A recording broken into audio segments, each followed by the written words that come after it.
Have you ever looked around and wondered why some people age with grace, strength, and quiet dignity, while others seem to fade long before their time?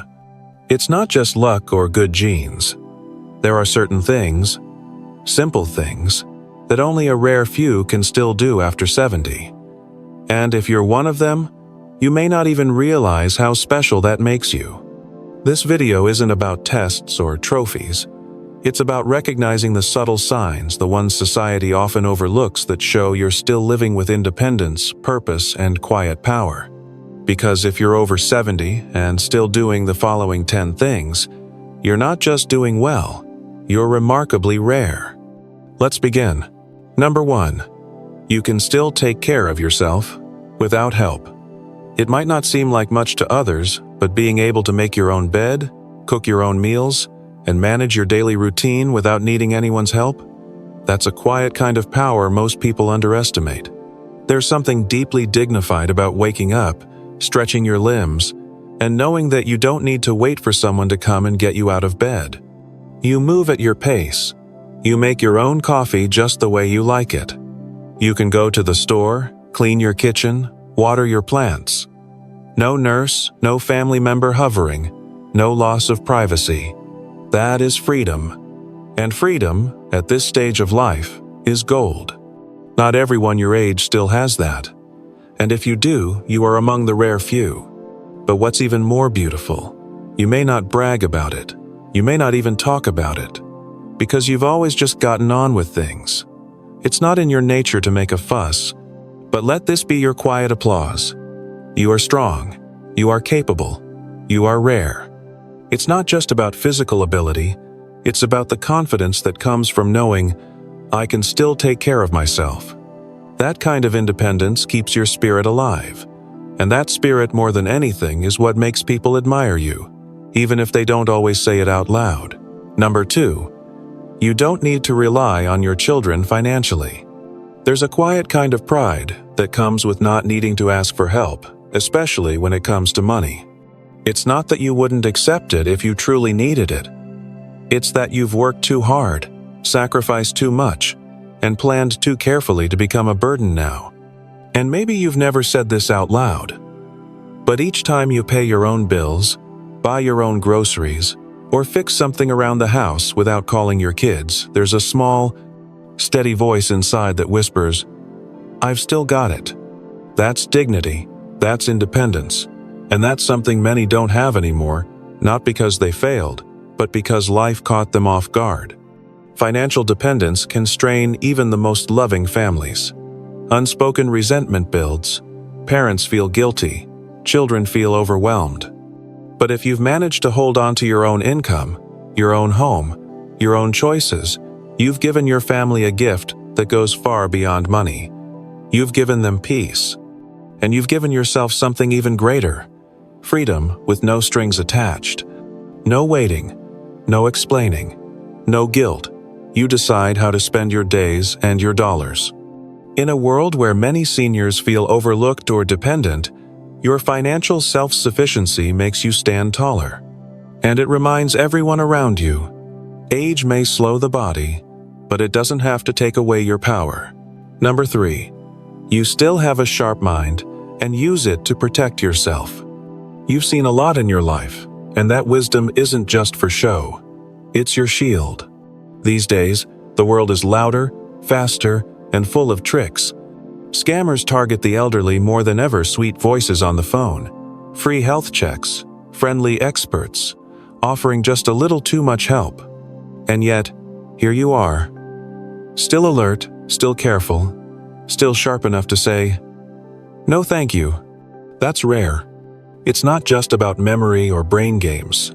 It's about awareness, caution, trusting your gut. You may pretend not to hear something now and then, but when it matters, you're paying attention. You're not confused.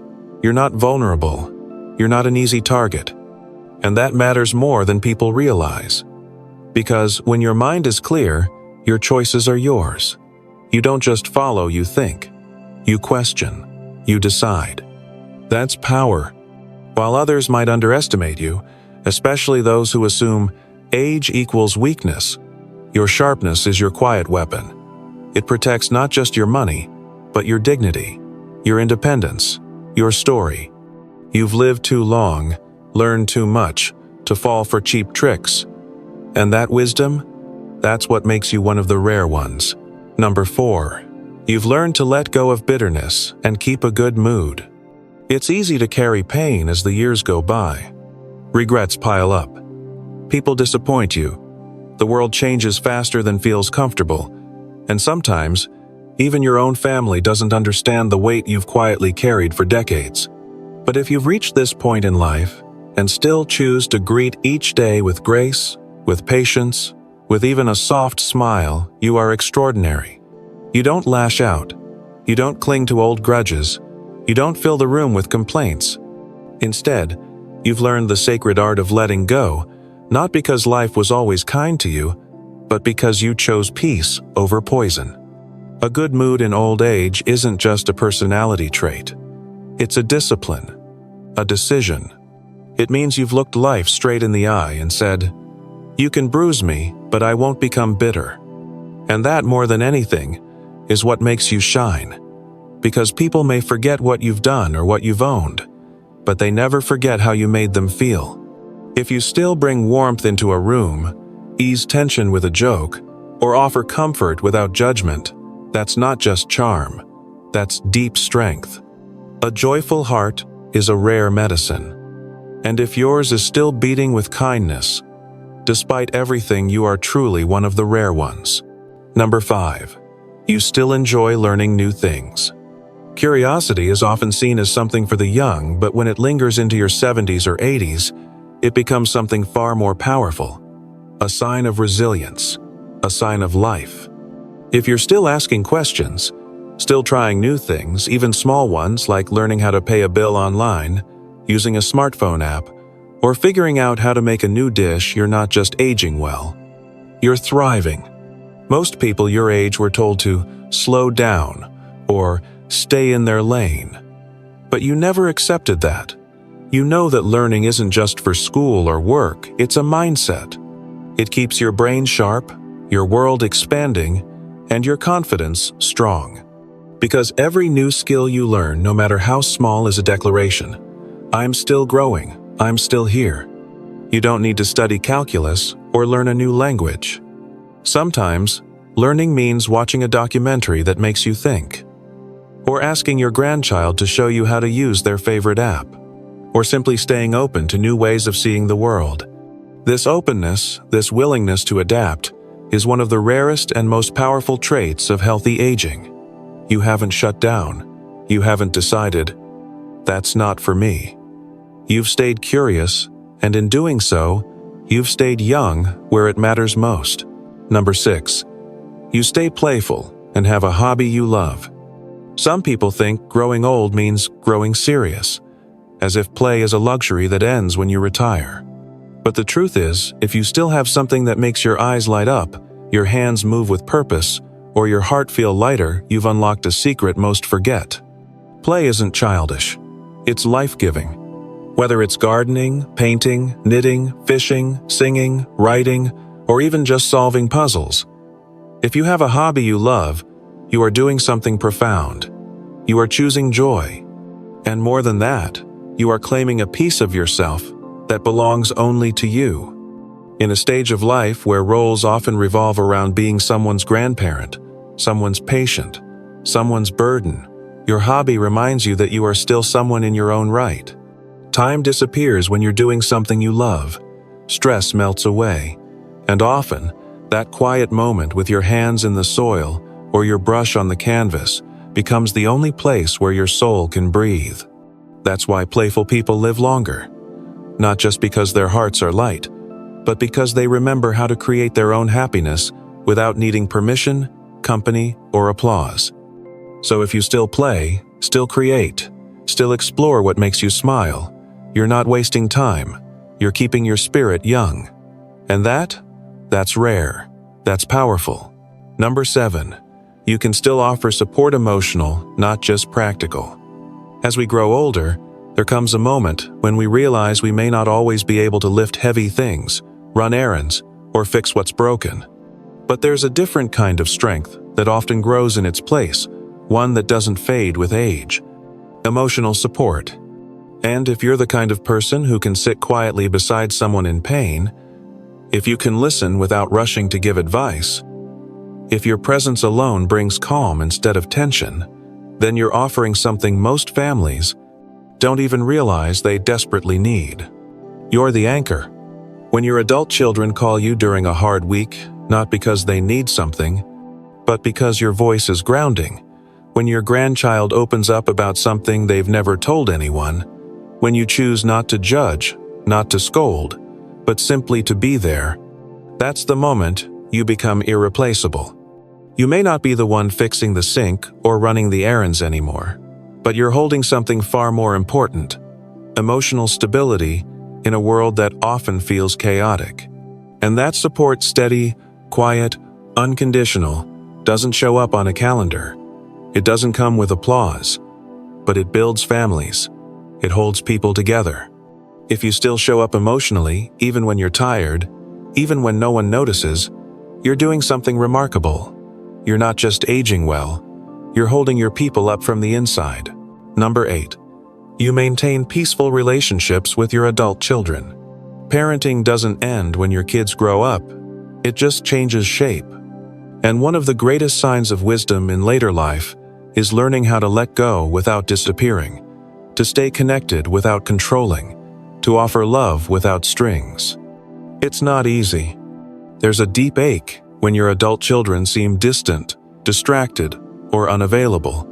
And there's often a quiet temptation to lecture, to remind, to guilt them into showing up more. But if you've learned how to step back with grace, how to love without demanding, how to give your children space without losing your own dignity, you are doing something incredibly rare. Because peaceful relationships in later life don't just happen. They are earned through patience, through listening, through a willingness to meet your children where they are, not where you wish they'd be. You don't expect them to live the way you did. You don't bring up the past to win arguments. You know when to speak and when silence says more. That kind of presence, soft, loving, emotionally mature, is a quiet superpower. And your children may not always say it, but they feel it. They feel the difference when they call you and don't brace for judgment. They feel the peace in your voice.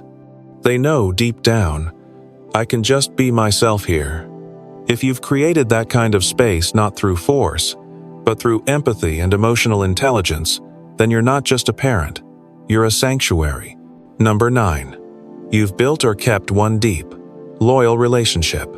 In a world where so much is temporary homes, jobs, even feelings, there is something profoundly rare about a bond that has stood the test of time. If you've nurtured a relationship with a spouse, a sibling, a lifelong friend through decades of joy and hardship, then you carry something sacred, a history that belongs only to the two of you. It's not always romantic, it's not always perfect, but it's real, forged through shared mornings, silent dinners, inside jokes, and late-night worries no one else ever knew about. Maybe your partner can no longer help around the house. Maybe they forget small things. Maybe the days feel quieter than they used to, but the presence of someone who has been there, who still sees you as you were, and as you are, is something no late-in-life companionship can replicate. And if that person is gone, but you still carry their memory, still speak of them with warmth, still let their love shape your days, then the relationship lives on in you. This kind of loyalty isn't loud. It doesn't need selfies or status updates. It's in the way you make their coffee just the way they liked it. It's in the way you remember their laugh or still wear their sweater on cold days. It's a quiet devotion that says, we built something no one can take away. And if you have even one relationship like that, one thread of connection that's lasted across decades, you are richer than most. Because in the end, love that lasts is the rarest treasure of all. Number 10. You live each day with a broad, grateful heart. It's easy to become smaller with age, not just in body, but in spirit. Smaller expectations, smaller tolerance, smaller patience for anything that doesn't go our way. But if you've made it to this season of life and still wake up with a heart that's open instead of bitter, grateful instead of resentful, then you've done something incredibly rare. Because aging can harden people or soften them, and you've chosen softness. You don't envy those who have more. You don't measure your worth by what your neighbors drive or how often your phone rings. You don't let every little frustration turn into a storm. Instead, you breathe, you laugh, you make peace with what is not because life was easy, but because fighting everything no longer feels worth it. A broad heart sees beauty in small things. A quiet morning, a warm meal, a grandchild's hug even if it's rushed. A broad heart doesn't need applause. It doesn't try to prove anything. It simply receives each day as a gift, even the ones that ache. And that kind of heart? That's what makes your presence feel like home to others. That's what makes people say, "She's been through so much, but she still has joy." So if you've let go of judgment, if you've chosen to forgive others and yourself, if you've made peace with the imperfect mess of life, then know this: you are aging not just gracefully, but beautifully. And in a world that pushes us to stay angry, jealous, or afraid, your broad, grateful heart is a quiet act of courage. If you're still here quietly nodding, reflecting, maybe even holding back a tear, then maybe you've realized something. You're doing better than you thought. Because the world doesn't always recognize quiet strength. No one hands out awards for resilience, emotional wisdom, or waking up every day and choosing joy anyway. But let this video be your reminder. If you're over 70 and still doing these things, you are remarkably rare, and that is worth honoring. So, take a moment today, not to worry about what's next, but to simply feel proud of who you are right now. And if this spoke to you, leave a comment below with just one word: still here. Let others know they're not alone in this journey. Then, if you're ready to keep growing with joy, strength, and purpose, subscribe, because we have so much more to share. This chapter of life isn't the end. It's a powerful new beginning. Thank you for being here. We see you, we honor you, and we're walking this road with you.